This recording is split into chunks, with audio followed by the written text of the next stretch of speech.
കോഴിക്കോട് മലയോര മേഖലയിൽ കനത്ത വേനൽ മഴ. മുക്കം ചാത്തമംഗലം ഭാഗത്താണ് ഇടിയോടുകൂടിയ മഴ പെയ്തത്.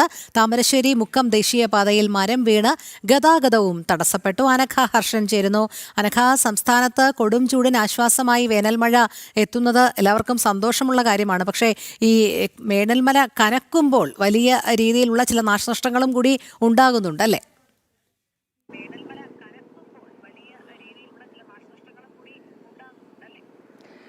രോഹിണി, വേനൽ ചൂടിനൊരു ആശ്വാസമായി അല്പം മുമ്പാണ് കോഴിക്കോട്ടെ മലയോര മേഖലകളിൽ അതിശക്തമായ മഴ, വേനൽ മഴ പെയ്തത്.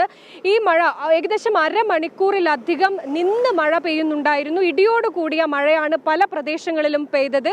ഈ സമയത്ത് ഇവിടെ ഉണ്ടായിരുന്ന ഈ മേഖലകളിൽ, പ്രത്യേകിച്ച് ചാത്തമംഗലം മേഖലകളിലൊക്കെ തന്നെ ശക്തമായ കാറ്റും വീശുന്ന സാഹചര്യം ഉണ്ടായിരുന്നു. ഈ കാറ്റിൽ പല ഇലക്ട്രിക് പോസ്റ്റുകളും റോഡിലേക്കടക്കം വീഴുന്ന സാഹചര്യം ഉണ്ടായിരുന്നു. അതുകൊണ്ട് തന്നെ ഈ ചാത്തമംഗലം മുക്കം ഭാഗങ്ങളിൽ പലയിടങ്ങളിലും ഇപ്പോഴും വൈദ്യുത ബന്ധം തകരാറിലായിട്ടുണ്ട് എന്നുള്ളതാണ്. മറ്റൊന്ന്, താമരശ്ശേരി മുക്കം ദേശീയപാതയിൽ ഈ മരം വീണ് അല്പസമയം ഗതാഗതം മുടങ്ങുകയും ചെയ്തിട്ടുണ്ടായിരുന്നു. പിന്നീട് ഫയർഫോഴ്സ് യൂണിറ്റ് ഒക്കെ എത്തിയാണ് ഈ റോഡിന് കുറുകെ വീണ ഈ മരം അവിടെ നിന്ന് എടുത്തു മാറ്റിയത്. എന്തായാലും കനത്ത ചൂടായിരുന്നു കോഴിക്കോട് ജില്ലയിൽ.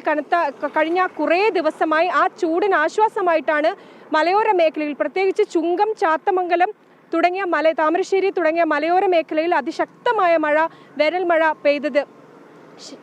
ശരി, അനഘ ഹർഷനാണ് വിവരങ്ങൾ നൽകിയത്.